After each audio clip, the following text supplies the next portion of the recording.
அன்பே சிவமாகும், அறிவே குருவாகும். உண்மை அறிந்தாலே அட உள்ளம் தெளிவாகும்.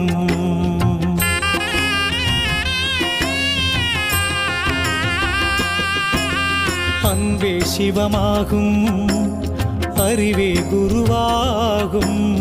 உண்மை அறிந்தாலே அட உள்ளம் தெளிவாகும்.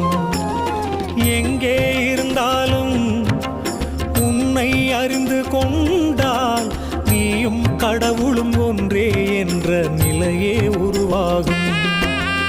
அன்பே சிவமா